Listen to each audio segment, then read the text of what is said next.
Welcome to episode 75 of the Rex Chapman Show with my super dope homeboy from the Lexington, Josh Hopkins. Hello, Josh. Hello, Rex Everett. How are things in Brooklyn?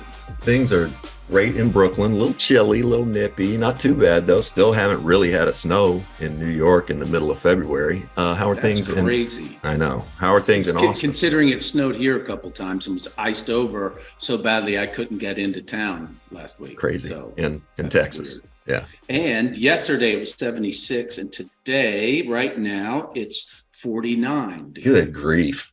Yeah. A little inconsistency. Strange. Episode 75, Josh. Know any famous number 75s in sports? Well, it's apropos. Ooh, that's French. That's a big word. Appropriate. That's a big word.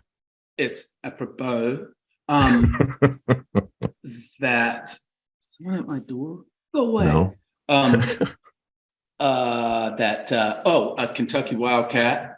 Yeah. Is in the Super Bowl playing for the Chiefs on the offensive line. One of the real greats to come through the big blue wall, Darian Kennard. Let's go. Let's go, Kentucky. Yes. The first one that came to mind, sometimes they don't, but Mean Joe Green, all-time 75 for me. Mean Joe Green. Joe Green. Okay. I didn't. Barry Zito. Pitcher Barry Zito. Yes. Yeah. Yes. Well done. A lot going on this week. Well, book club.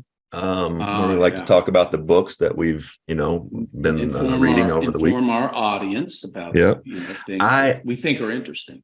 Yes. I did not read anything this week. What? Had a lot of free time, but instead I just spent time thinking. Well, that's important too. Yes. So I didn't read anything. What about you? That's, Rex, it takes a lot of balance between all your reading. And so it's good for you to think sometimes about that. Right. This week I got to nothing. So that's been book club. Yeah. Kyrie Irving traded from the Brooklyn Nets to the Dallas Mavericks. What are your thoughts, Josh? Demanding a trade. Demanded one. I'm over Kyrie, man. I wouldn't trust him. He's to each his own, and he's a different kind of thinker and whatnot. Usually I don't agree with his thoughts. It turns out that I've always believed that the earth is round, but I just don't know if he's going to show up. I just don't know if he's got a little, I worry that he's got a little, Kanye in him, a little aloof. He could go like almost a public. What's the wide receiver's name? AB Antonio Brown. Yeah. I worry that he could just walk out of the gym one day. He scares me. He's undeniable. He's undeniable as a player. He's almost like an artist. Instead of a basketball player. He's so good with the basketball. Right hand, left hand, right foot, left foot, can make any shot. He, in this era where you can't touch offensive players as a defender, he might be the greatest one-on-one player we've ever seen. Might be. And make the best layup maker of all. Yeah. There's nothing. He is an artist. There's nothing he can't do. Sometimes I find it frustrating because he is playing a team sport. And I saw he had a comment yesterday saying that he, was really selfless as a leader here in Brooklyn and in his leadership, but he demanded a trade when the team was in fourth in the East. Yeah. He's gone to Dallas.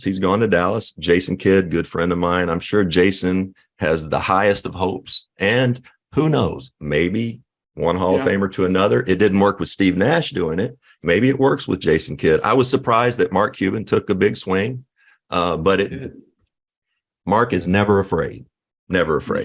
And he's got, maybe the MVP this year, at least one of the top 5 players in the league. And now he has maybe 2 of the top 5 players in the league. So it'll be interesting. What I've seen with Kyrie, Cleveland and Boston and Brooklyn is that He doesn't bail all at once. He bails a little bit each day, Wow, from interesting. the plan or from the vision. Right, And right. so it doesn't happen all at once. It's just a slow kind of thing. And, that has happened at each place. This time, I'm going to give him the benefit of the doubt and hope that, every time you're traded, whether you ask for a trade or not, it's humbling. And you're going into a brand new situation and you want to be on your Right. best behavior. And, a lot of times that clicks for guys. We'll see if it does. I'm pulling for him. I hope it does. I am pulling for him too, in that, I said, I'm sick of this stuff. I wouldn't trust him. But he's a gift to watch. He is. He is a gift. So I want him to be great. He's undeniably good. He's undeniably good, objectively great. I know. There are times I want him to make every shot and also miss every shot. I like him that much, and he's that infuriating. You've got such a great basketball mind, man. What do you think? Like, people were like, well, is he going to get along with Durant? They both, need the ball. Durant doesn't have the ball a half as much as Luka. Luka's as ball dominant as you get. Yeah. How do you think that's going to work out? Star players, elite star players, or it can be weird. And the one thing that they do sort of have a meeting of the minds on is how great they are. And a lot of times it takes just somebody you can look across the court at and see, oh shit, I am tired this possession. I can give it up over there, and we may even get something better than what I'm going to get. I think there's a real, and he's never played with Luka before. Luka's never played with him before. Luka is one of the greatest passers that we have in this league, and he likes to pass. I think it's going to be interesting to see how Jason maneuvers them, because I think you can't just load up on them. They're going to have some kind of moving pieces and different kinds of action, but that's really not Kyrie's game either, coming off of down screens and misdirections. He's a one-on-one player. So is Luka. So it'll be interesting, but I'm excited to watch it just as a fan. Neither are known for their sticky defense. No, Kyrie can, he kind of picks and chooses, and I think that's gonna, that'll have to be addressed as well. I feel like with a lot of the times when these teams have these superstars, one guy sort of got to break the other guy. Like, at some point they're like, actually he's the best player. Like, and when it doesn't happen, like a Kobe Shaq, it doesn't, but I feel like even Kobe was so dedicated, he improved Shaq, but like Kentucky, DeMarcus Cousins was like, hey, John Wall's better than me. Yeah. It worked because he was Kyrie's not doing that. Yeah. Kyrie's not doing that. I don't know if Luka will do that. Kyrie's not doing that. Well, I think Luka's better. That's an opinion. That's a opinion. That's a very valid opinion. There are going to be people that would vehemently disagree with that, and that's okay too. Yes. The thing about it is, Kyrie, I just said I think he may be the greatest one-on-one player ever. So why in the hell would he look across at anybody and think, oh, he's better than I am? He doesn't, and nor should he. Really, just as a basketball player. As talking about, this could be close to the home. He's your homeboy and a friend of the show, and a guy who revolutionized the game. But it seemed like to me, from the outside looking in, even at the Warriors, is Steph deferred to KD at times. Like, I just felt like, didn't KD lead them in scoring? I don't know. I think that's fair, but the reason being, I don't think he thinks KD was better than him. No, I don't either. He was such a team player. That's why they've had so much success. And in fairness, KD, whether he's played at OKC or Texas or Baltimore in high school, or for the Sonics for a year, or for the Warriors, or for Team USA, every coach, every player, under a minute to go, you need a basket, everyone defers to Kevin Garnett. So, or Kevin Durant. Kevin Durant. Kevin Durant. He's, the he's professional bucket getter. Yes. And I personally, I think that, him going to the Warriors and winning those titles, it showed him, really how difficult it is. So I know Kevin just likes to play basketball. He if they didn't have practice today, he's probably playing at the Y somewhere doing something. Right, he just likes to play. So I enjoy Kevin. I really hope that this trade works out for everybody, because I really like watching those guys play. It'll be fun. It'll be fun. Either one way or the other, it's going to be fun to watch. Let's switch gears for a second and real quickly talk about LeBron James. LeBron James and Dwayne Wade. LeBron breaks a record that I thought would never be broken. Just incredible. I put out a little tweet last night saying, if you don't like LeBron, what are you thinking really? Maybe you might not like how he plays, which I think is weird. But that's okay. He's never done anything wrong, never been in trouble, never beat anybody up, never been arrested, never, I just really admire him. And I'm thrilled that he did what he did last night. It was fun for me as a fan to sit there and watch him do that with his two sons sitting courtside. Cool. It really was cool. Really cool.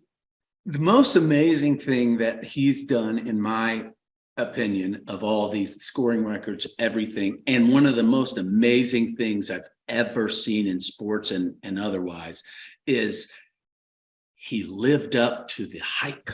And no one was ever hyped like him. And he came in and he was better.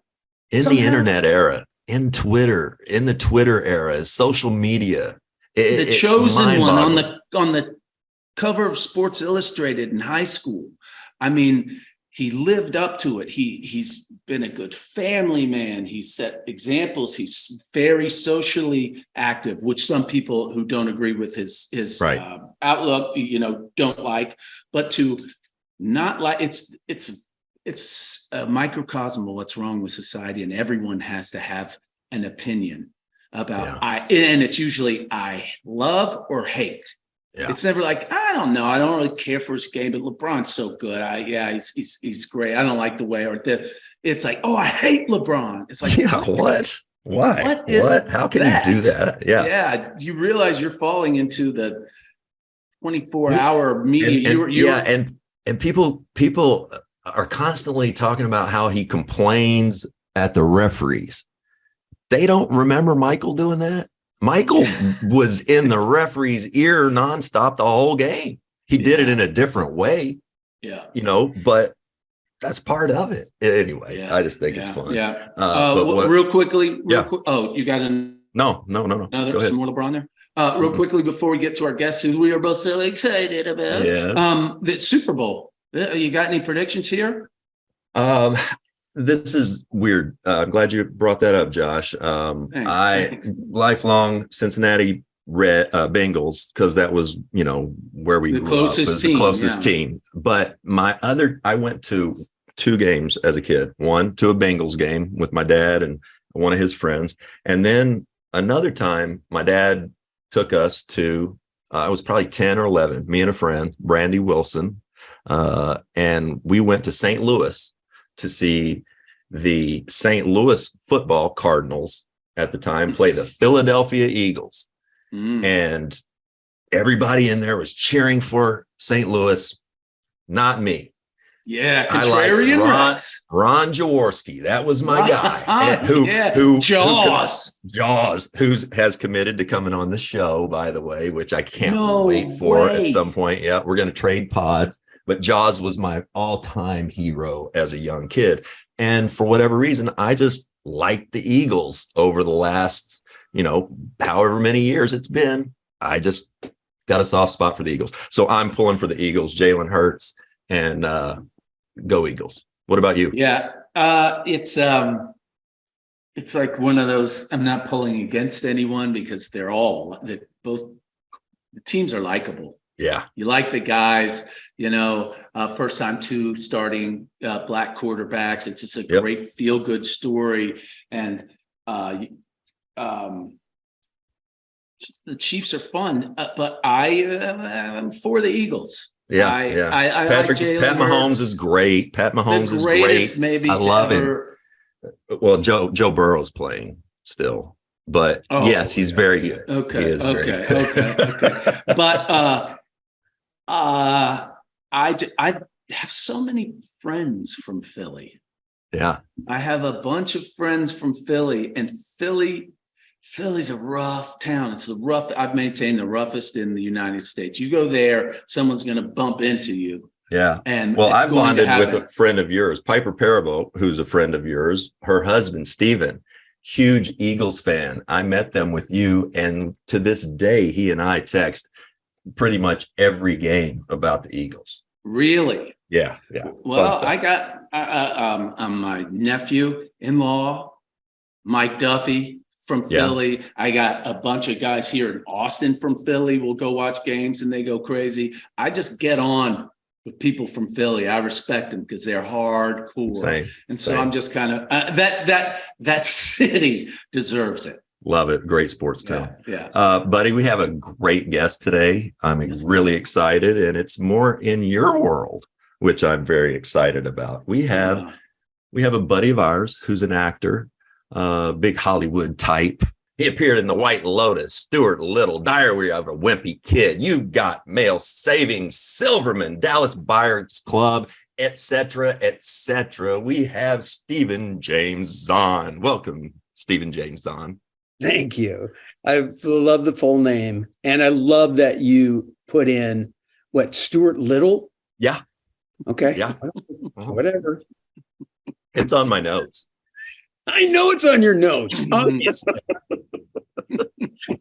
How are you, buddy? Where are you there, Steve? Where are you right now? I'm in Midway, Kentucky.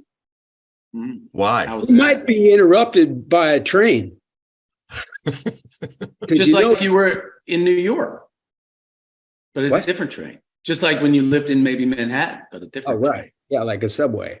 Yeah. The rattle of a, Why are you in town? They roll through town like 3 times a day. Why are you in a studio right now? In your business, man. I'm in a studio so that it helps me create. Put you in the creative mode. You know what? I gotta say, I just finished a film here in Kentucky with my pal Ethan Hawke. He's directing it. He wrote this amazing movie. Anyway, I was telling him about this place, and he said, "You know what? My wife and I would talk about producing and doing all these things, and we never did it until we got an office." Interesting. And you know what? It is inspiring. I come here and it opens my mind. And so you decided to call it a studio, though? I guess so. An office. Office seems kind of like this place was light gray. It was very kind of corporate. Now what is it? It's green, man.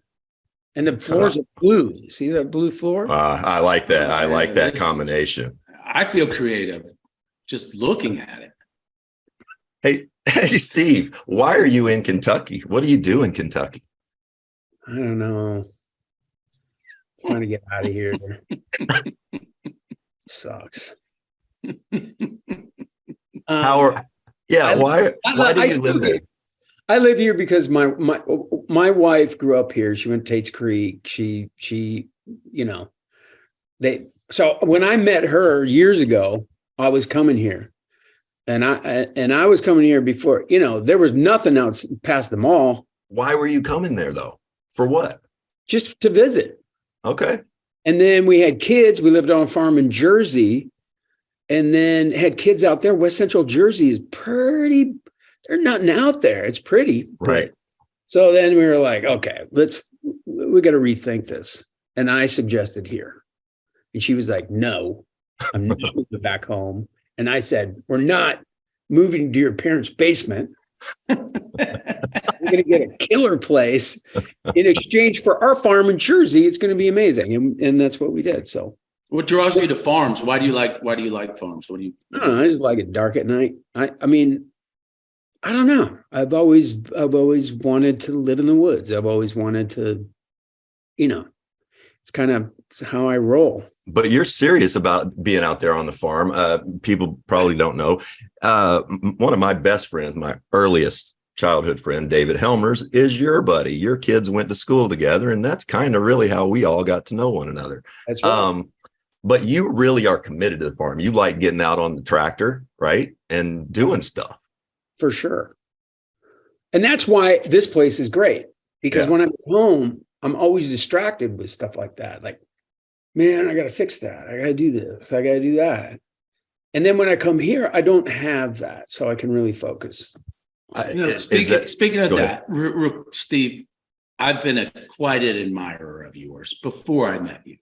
I always thought you were just a brilliant, wonderful actor. You seem like the nicest guy and funny and super intelligent, because no one can be that funny without being so intelligent. And then I meet you and you don't let me down. And it's wonderful. But I do have a question, like you're just such a likable human. You're, like I said, super intelligent. You're elite at your field and super successful. You're beloved. I would say you are beloved. You're a wonderful father. You're a wonderful husband. You are now in the Big Blue Nation, which is a huge, huge thing. And you live on a farm and you get up at 6 a.m. and you farm. What are you hiding, dude? What's wrong with you? There's something dark. I needed a place to bury Cub Scouts. So I got this building in Midway. How do you catch them? It's easy. Put out a little. It's easy. Candy. You ever seen Diary of a Wimpy Kid? Yeah. Yeah. Stuart Little. Yeah. Hey. Stuart Little. Why do the kids movies?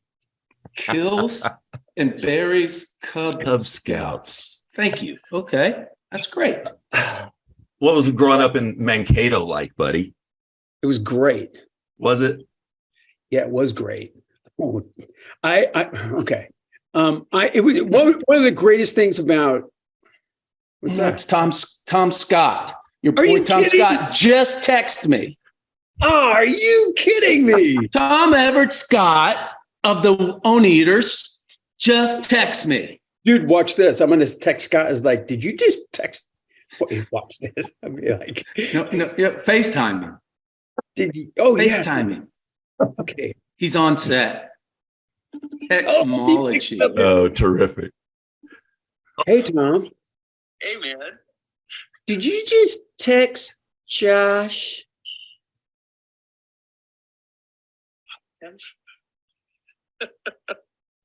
Wow.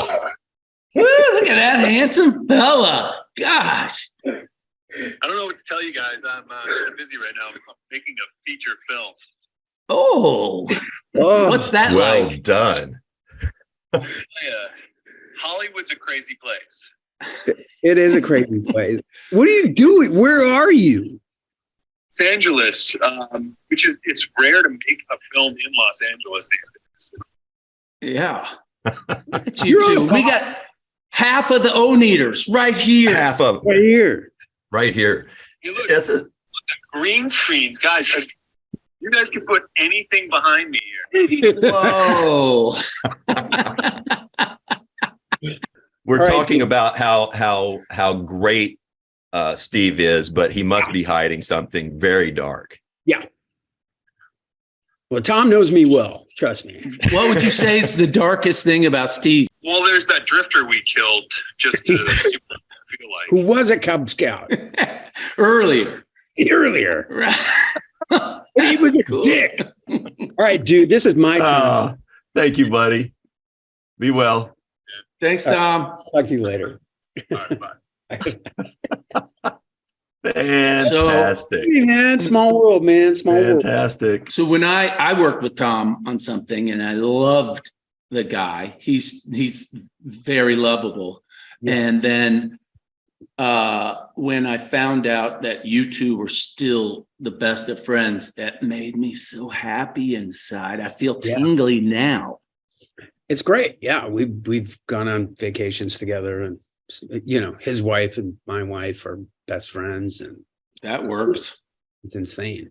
What is that one of the, is that like I have like when I did G.I. Jane, and I've kept up with those guys for 25 years. Like it's people always say, you know, what's your favorite thing you've ever done? And it's a very nuanced question. There's a lot to say, but one of them I will go was G.I. Jane because of the relationships I made. Right. Is that maybe I agree. do you keep up with all those guys? All of them. Yep. It's the same. It's like this weird family. And then there's extended family from that family, because that's a Playtone. That's a Playtone thing. So Tom Hanks and Gary Getzman started Playtone right after That Thing You Do, which is the name of the Playtone Galaxy. Right. So they named their company that. And then it was like the Band of Brothers guys. They're part of, they're like my step brothers. You know what I mean? Amazing. Like, so like Rick Gomez, who was in Band of Brothers, is my business partner now. We started a company. We're producing That's now. great. So it's That's like, great. but we all are intertwined just because we came from that Tom Hanks family, which was really tight and amazing. And everybody has this kind of similar experience. It's really interesting. How many times have you been asked, what's Tom Hanks like? Oh, it's endless. And I go, what do you think he's like? That's exactly what he's like.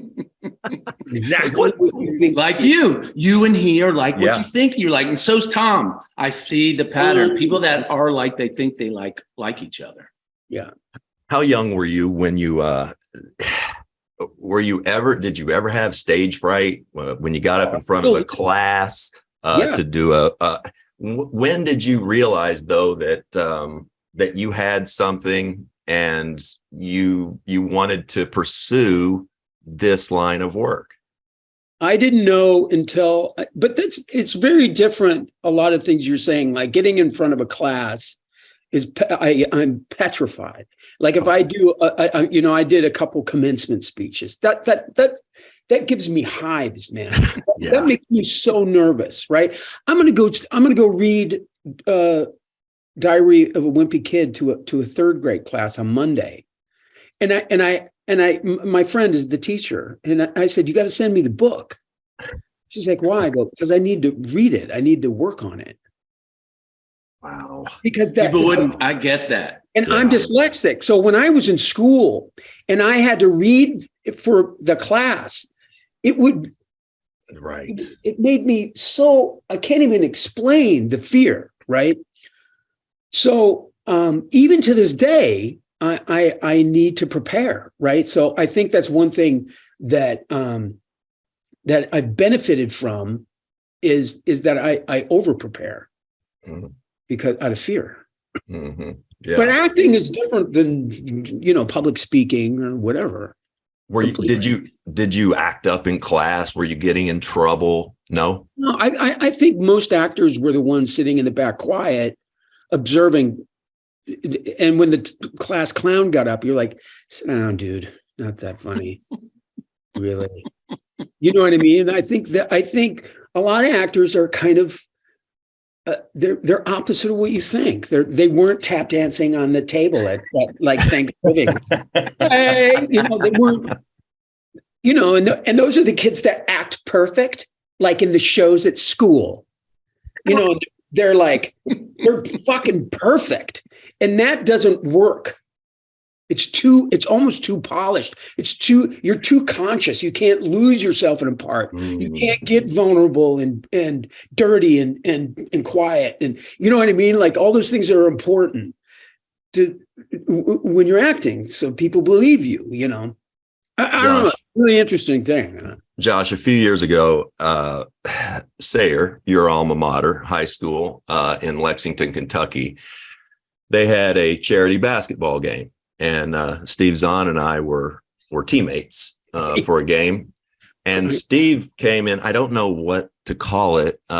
He basically looked like Jackie Moon. He had on the wig and he stayed in character the whole game, just playing balls out, diving on the floor the entire game. No, he didn't suck. We won. No, basketball is not my game. So I had to come as a character. There was no option.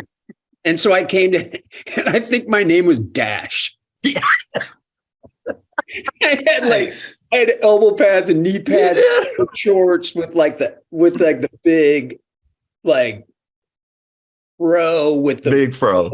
Yeah. It looked like, oh man, it was good. Do you know the actor Dash Myhawk?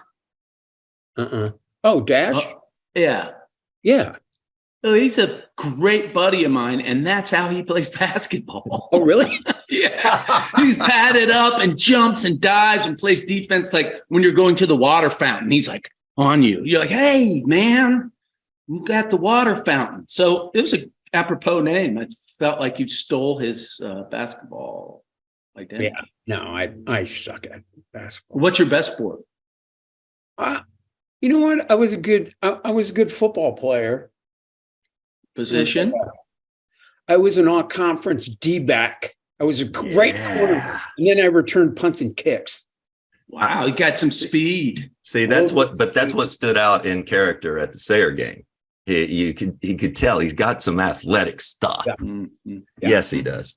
No, sports was huge. Yeah, I think sports. I mean, I still go to work like I'm in a sport. Like, wow, that's amazing. Let's do this. When was the first time you you had some success or you got a laugh in front of whether it's on set or in front of a crowd that you went, ooh, I like this. This is cool. This is cool. Like early on, I was a sixth grader and I was in the high school Wizard of Oz. And I was a munchkin. And I remember the teacher, the director, screaming at the high school kids who were in the play and he was screaming at them that they weren't prepared and this and that. And he's like, there's only one guy up here doing anything worth it. Get that guy right there. And he pointed at me and I was like, yeah. Fantastic. I remember that was early on. Positive reinforcement. In 8th grade and I was good and people laughed at me and so I was like, oh, this is maybe this is cool. And I was in plays in school and I got the leads and people were like told me I was good. So I was, were your parents supportive? Were your parents really supportive of it? Yeah, my parents were amazing. I called my parents from college and said, I'm dropping out to become an actor. And they said, oh, that's exciting.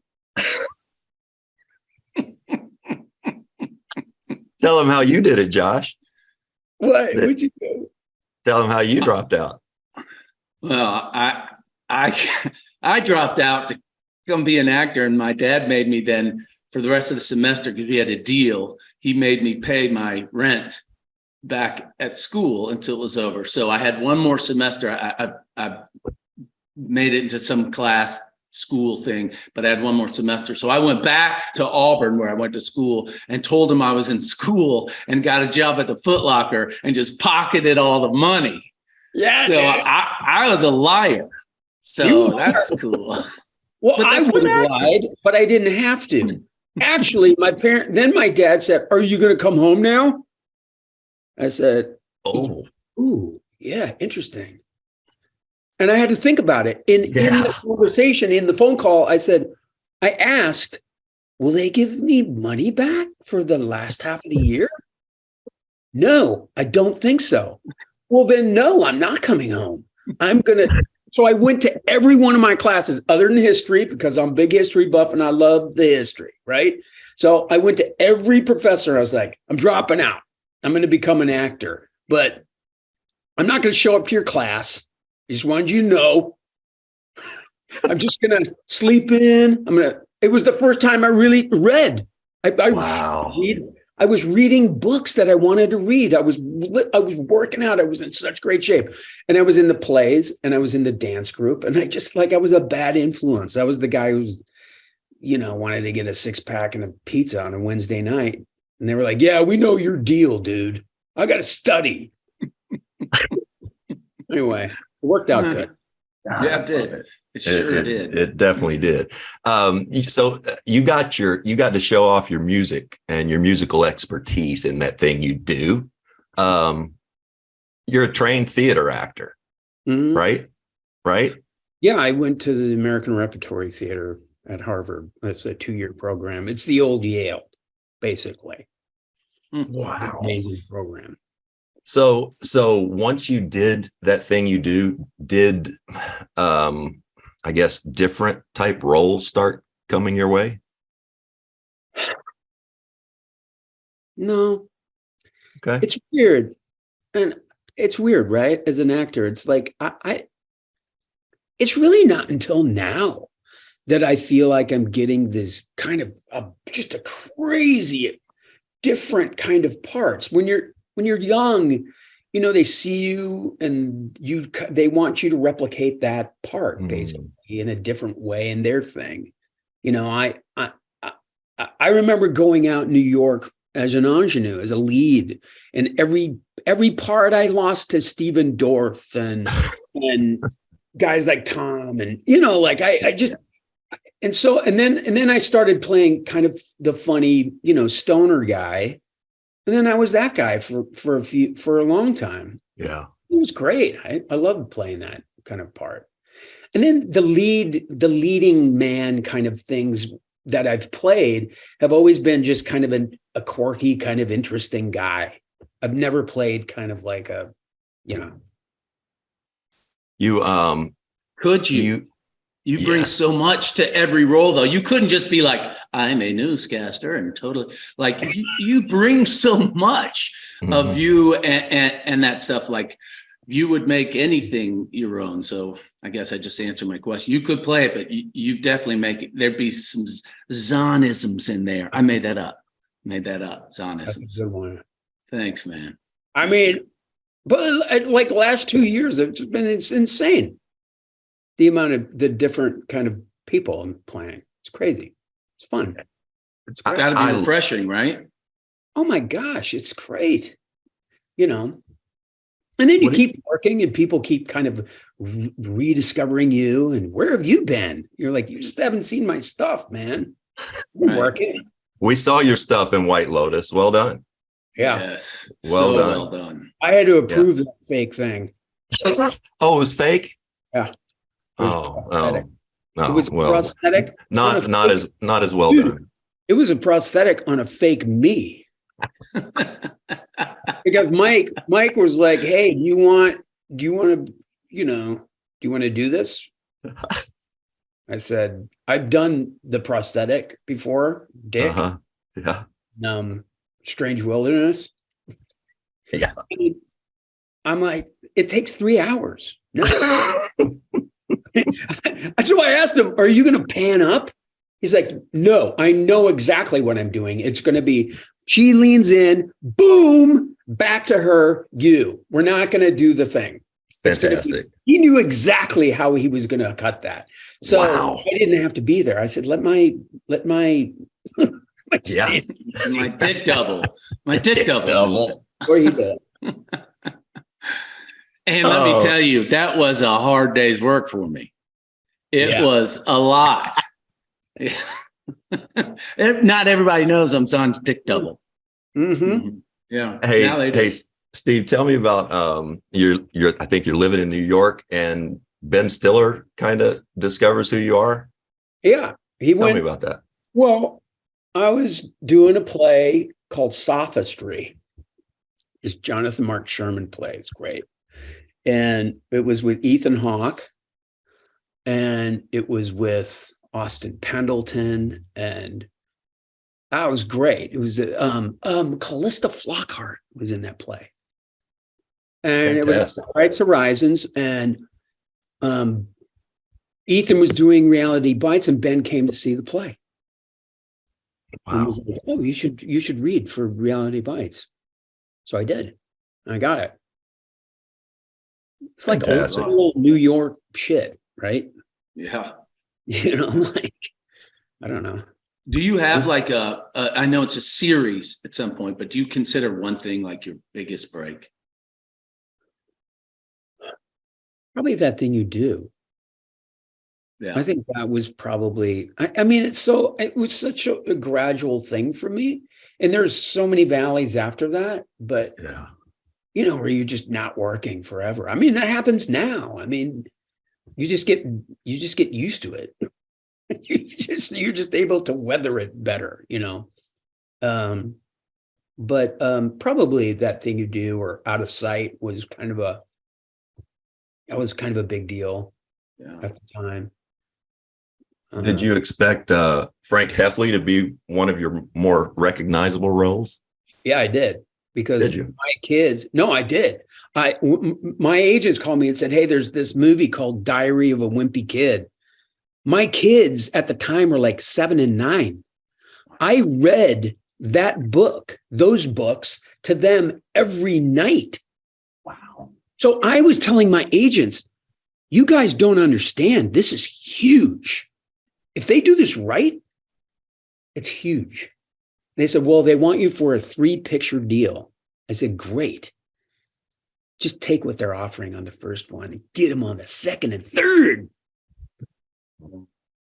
Well done. Fantastic. Smart. I had some inside trading kind of knowledge. And so I had that script. That script was on, and my kids couldn't care less what I was doing. That script was on the breakfast, like before they went to Sayre. And they came down. And I remember Henry saying, they're going to make that into a movie? Like, yeah.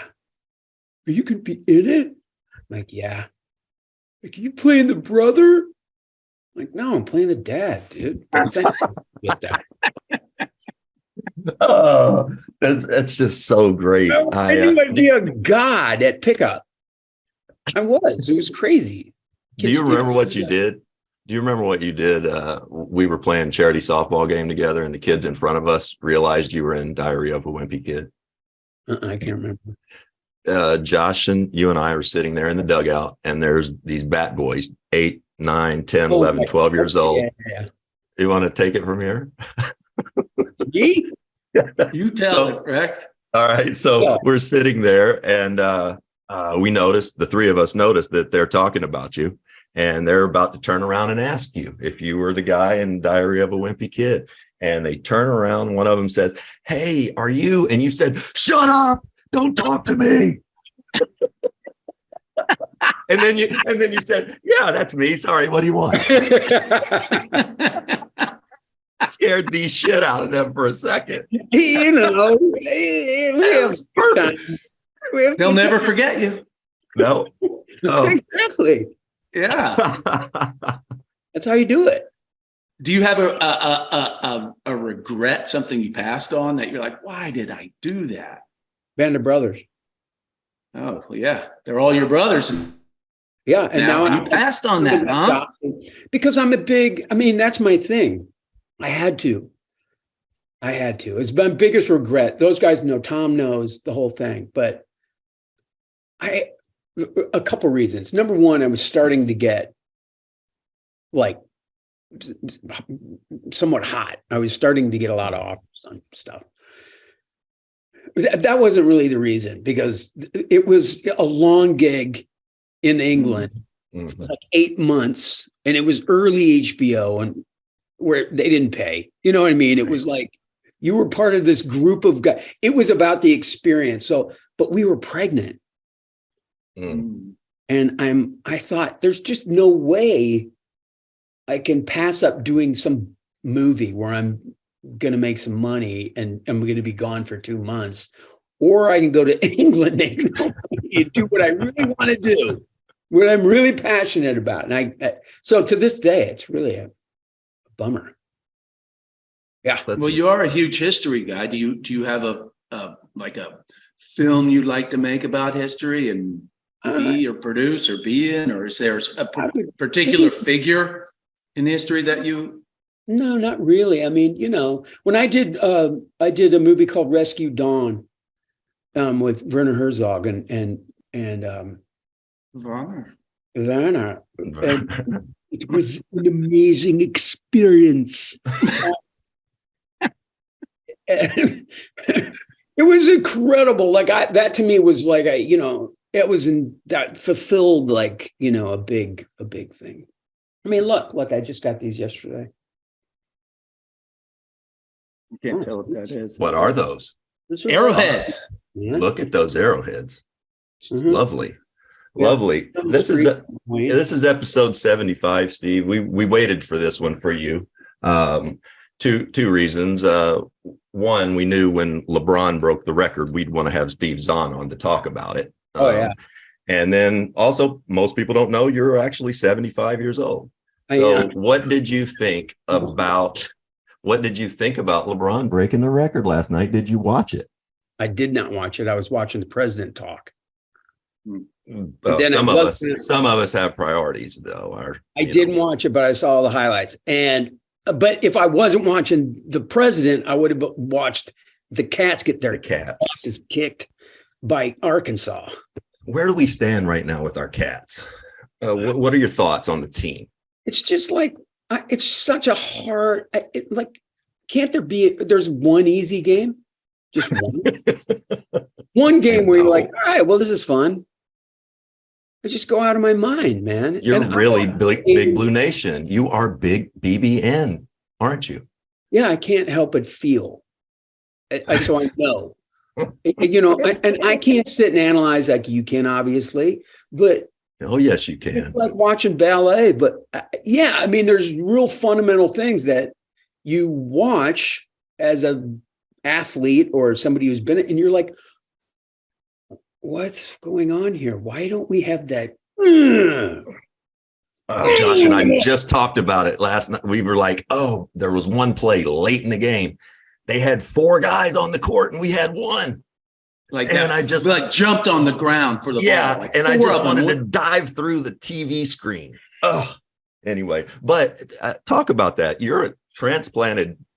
I am from Minnesota, and you've come down, married your wife, raised your kids there.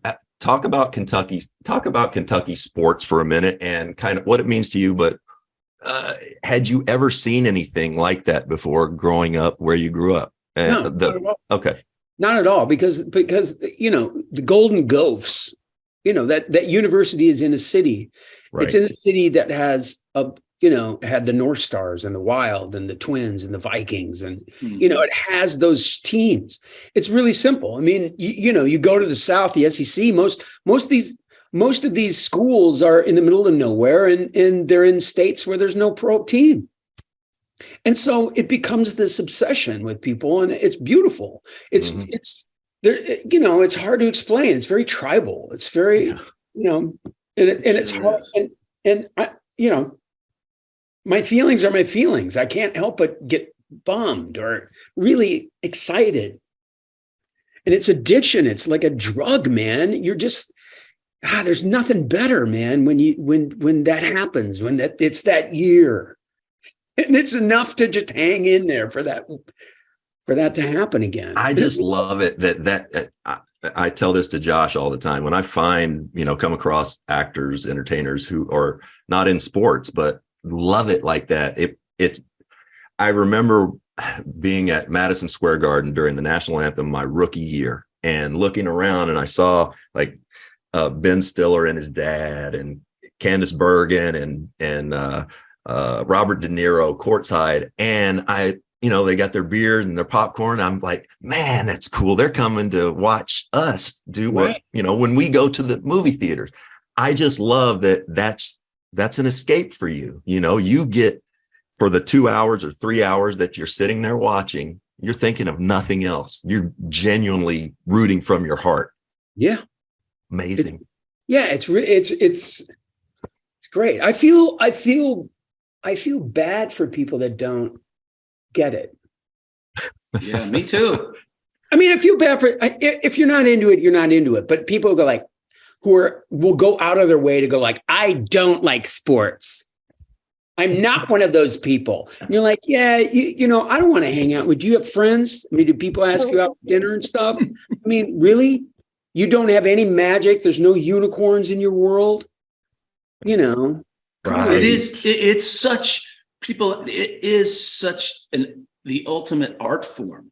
It in is. so many ways. There's these parameters that they have to play within and every day. And you see these beautiful athletes doing these incredible It's like things. Ballet, man. Going to see basketball, it's like watching the ballet. It's like going to a great play. It's like real theater. Because when you go to a play, it's a script. It's scripted. They're planned. The lights are all timed and this and that. In a game, hey man, anything can happen.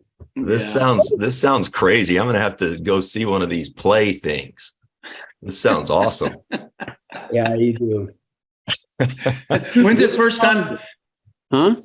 When's the first time you remember? Did Rex Chapman? When's the first time you remember? Did you know him as a player? Was it in Kentucky? You're like, oh, this guy, played at Kentucky. Oh yeah, no, I knew of Rex way before I met Rex, for sure. Wow. There was, dude, think of how much money you could make off those T-shirts. Lexington. Oh, how much money I could have blown. Yeah, from making that cool. much. Yeah. I can go through it. That's been proven. But was there ever a time, because you've lived in Kentucky for how long now? 20 years. 20 years. Was there any time during that early period of that you were like, oh, I'm possibly missing out on opportunities not being in New York or LA? No. Never. Okay, good. No, because even early on, and people ask me, because we moved from Hoboken, we went on a national tour in 1990. Bye Bye Birdie with Tommy Tune and Ann Ranking, my wife and I, okay? We met doing that. We buy this little cabin out in Pennsylvania, like the Poconos. We think it's going to be our weekend place. We're idiots, because then we don't work for like 2 months and we can't afford anything. So we have to move to this cabin, right? We're forced to move. I moved to the cabin with my girlfriend. Crazy, right? So we have 2 cars, but then we started commuting and going like, what's our mortgage? $250? This is great. And I don't have to take crap. I can do something cool. I can do a play or whatever. So it just became our mode of operation, right? And then I, did a movie here and there, buy the farmhouse, and then moved to a farm.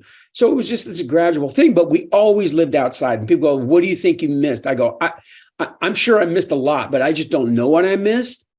So it doesn't really matter, right? I mean, maybe I could have been a part of a crew. I would, we see those the same guys doing the comedy, whatever. Right. Maybe I missed out on something like that, but, I mean, whatever. Right. When did you know Robin was your person? Was there a moment where you're like, Hose before Band of Bros? I know that.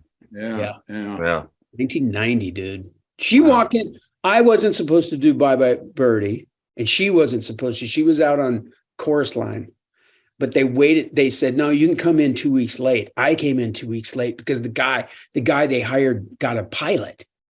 And back then, getting a pilot was a big deal. Oh, yeah. There was like 8 shows. I mean, nobody knew what show you were doing, right? It was a different time, man. Now you could be on a hit show. You'd be like, yeah, I've been on My Brother Frank for 20 years. And they're like, I've never seen that. What is that on? There are people who make so much money and you would not recognize them. And they're actors. It's crazy. So back then he got the pilot. Anyway, so then I came in late. So we both came in late. She was wearing plastic pants and leg warmers, and she was smoking and she was swearing. And all the other girls were like, and she was like, fuck this, I was like, yeah, Fantastic. that's her. I right? like her. Woo! Like the cut of her jib right there. Oh man. Hey, would you consider yourself more of a Kentucky hoops or football fanatic? Man, I think I'm more, people think of me more football, but I don't think of myself as even closer to either one. I mean, it depends on the year and how much I'm involved. It's basketball. Just say it. I mean, I don't care. I mean, I don't care, but say it. It's basketball. I know it. We all know it. It's come on, man. I know. I know I do these little things for the teams. And so this year I did my which was actually really funny. But Rich Sangrello, huh? Yeah, That's man. great. Yeah, I was amazing. It didn't last long, but that was a fun day. That was a fun day, I gotta say. That's brilliant. I just walked around and just said, just follow me, and I just let me do this. Josh, do you remember a couple? Steve, do you have still have your Revolutionary War era colonial attire in your closet there? Of course I do. Yeah. Do you remember that, Josh, a couple of years ago? Oh yeah. He was out campaigning for Amy McGrath in his Revolutionary War gear. It was amazing. Yeah. Amazing. The governor called, said, "Hey, can you help out?" I was like, "Yeah." But I think their idea of me helping out and my idea of helping out is totally different. Like they think I'm going to have like I'm not one of those guys that has like dinner parties and everybody walked in and here's the hat. Like I'm not that guy, right? At all. Yeah. So it's weird. It's like, what do you want me to do? Like, I tell you what, I can consult on some commercials. Commercials that Amy can do that. I was like, what are you doing? Yeah. Right? You need some, I'll do it for free, man. Yeah. I'm Don't with do you. like that. Do it like this. Steve, do you have a favorite? We like to ask this. Do you have a favorite movie, a non-you movie? No, just me.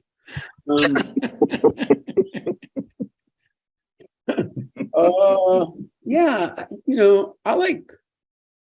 I get really excited when like Jeremiah Johnson or, these movies that when I was a kid, I fell in love with. And, I watched, A Bridge Too Far 80 times, I love Hollywood movies. I love the things that I'm not supposed to love. I'm supposed to tell you these really interesting, artful things that I make.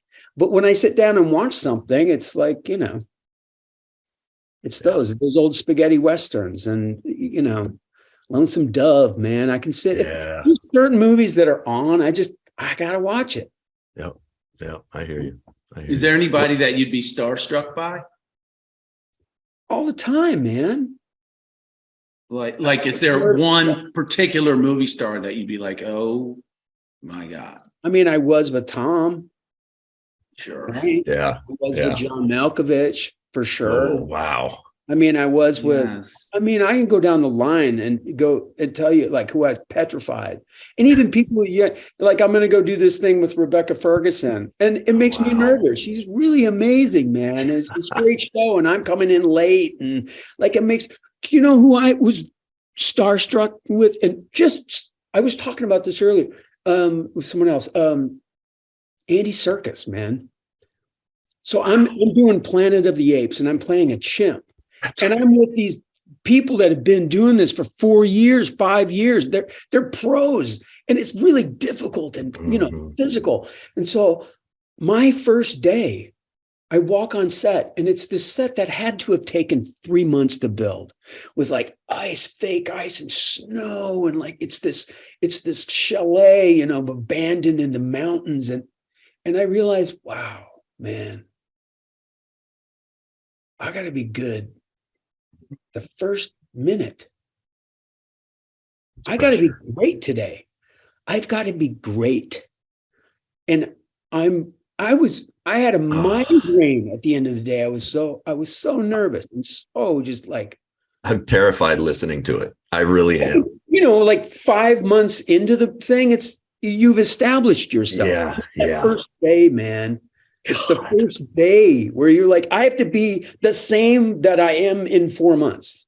Oh, wow. Here we go. Yeah. You know, Yeah. and that's petrifying. And that's where you get paid the money to hit the mark. You get paid to hit the mark and show up and know your stuff and have an opinion and be cool. You know, I tell my kids who are in this thing, they're getting into this. I'm like, show up early, over prepare, and don't be a dick. And guess what? It'll work. Yeah. Put that on a t-shirt, please. Please. If you could see one person, dead or alive, concert, speaking, front row center, mid-court, midfield, who would it be? Ooh. That I haven't seen. Mm-hmm. It'd been great to see John Prine one more time. Mm. Man, that's alive. Man, I've never Dead or alive. Dead or alive. Dead or alive. Dead or alive. Well, we go back in history. Yeah. Like you're saying, like time travel. Yes. Like I think about that. Like like an event. Like, wow, wouldn't it be great to be like at a specific spot or to watch like Pickett's Charge, man. Wow. Talk to Lee. Pick his brain. Like, what were you thinking, man? You know, were you sick? Did you have the shits? And you were like, just go. You know, that stuff. Fantastic. That stuff all the time. I think about it just walking down the street here in Midway. Sue Mundy burned the depot right there. Yeah. Quantrell was in this town shooting up there's a monument down here to the War of 1812, right? And that was here when those guys were riding around shooting in the air. Right down the street. That's crazy. Right. I love that being in Texas now. People are like, you're Kentucky. I don't really, we're big Texas. I said, everybody that came to Texas came through Kentucky, guy. And everybody through Kentucky. Or came from Kentucky. Yeah. Look at all those people at the Alamo. All those guys. Tons of Kentucky people. Yeah. You more proud of being Minnesotan or Kentuckian? Because you've kind of, what are you? What do you consider yourself now? Well, I've lived here longer than I lived in Minnesota. So I would think I'm more of a Kentuckian than I am. And your kids are Kentuckians. Yeah. So yeah. It's a different Makes thing. sense. Although, look at this. I was looking through my mom's stuff. I was home last weekend. You were asking about Mankato. Look at this. I found all this old artwork and stuff. Oh, come on. You do. Okay, so what I did was I pasted the pictures of the guys on this construction paper, right? Like this guy, that's Paul Krause, and he was up here, and that's come on. Yeah. Come on. Jeff Seaman, Wally Hilgenberg. I had Alan Page. Isn't that crazy? Yes. So they used to practice in Mankato, and I was like a camp rat.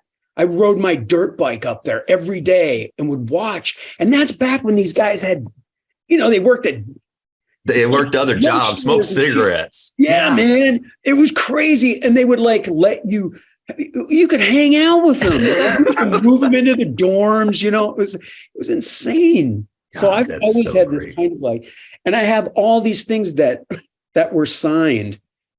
Amazing. Different, dude. Look at this. This is, I know why this is here. Oh my God, artwork. This is hysterical. I drew this in elementary school.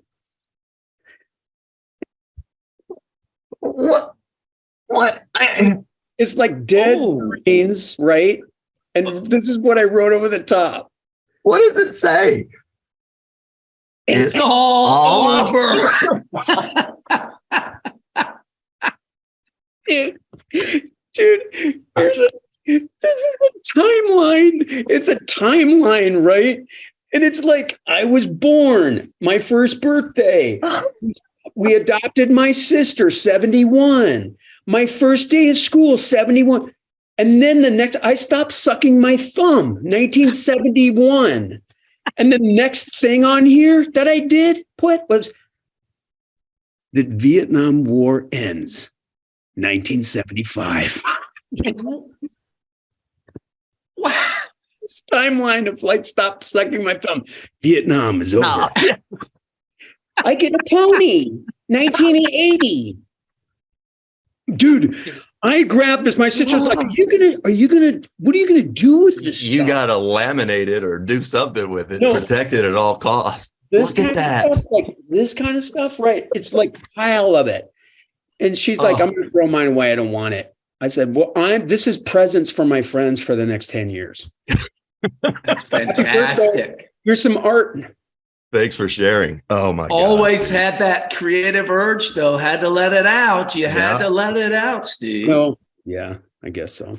That's Anyway. awesome, man. It I is. can't- Do you do Buddy. I heard your Herzog there. Do you do any impressions, any others? You seem like you'd be good at it. No, not really. When I You was just young, threw that. I don't believe you. I did like I don't Nick. believe you. My dad would laugh. Do Nixon. for I'm us. not a crook. I am not a crook. Yeah. Yeah. Well done. Josh, well done. you got one, Josh? Yeah, you got an invitation? Josh has a couple good ones. No, the only one I do is when people pick the movie, we ask their favorite movie every time because a lot of people pick Shawshank. And then I always go, I remember the first time I saw Andy Dufresne. That's about what that's about all I got. You know who does a great one? It's Tom Scott. Tom Scott does a great, and he does a great Sean Connery.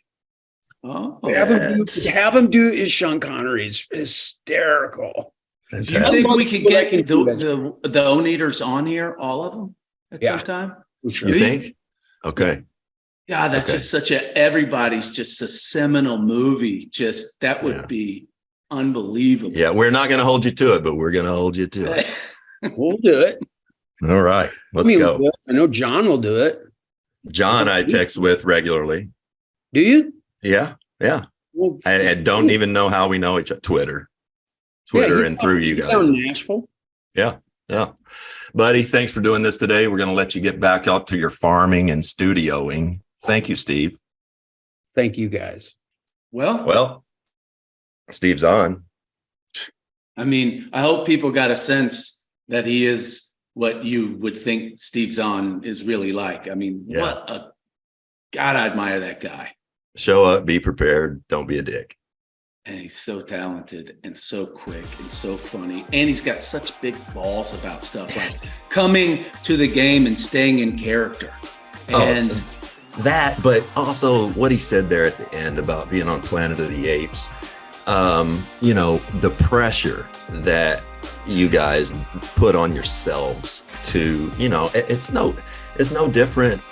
It wouldn't be any different than, me going somewhere else, going into a brand new gym, brand new team. I want to make my first shot. I want to be great right away. Probably not going to happen because I have brand new teammates. That's exactly what he was talking about. But just putting that pressure on yourself. I guess some people sign it. We know it. It happens all the time in sports. People sign deals and then they kind of mail in their performance after that. right. Not him, not pros, not people who continue to hit the mark year after year, roll after roll, right? And to put in your verbiage you use a lot, that guy you can tell is a great teammate. Right. I mean, a giver, a teammate. He wants to make the whole thing great. He'll shine. He can't help but shine, but he's going to make the entire project great. And he's going to make you look good if you're on screen with him because he's a great teammate. You guys text and FaceTime with one of your acting co-workers and we get them on tape. Amazing. That Sean. was awesome. Amazing. Right. Yeah. All right, buddy. Well, let's do it again next week. You want to? I really would.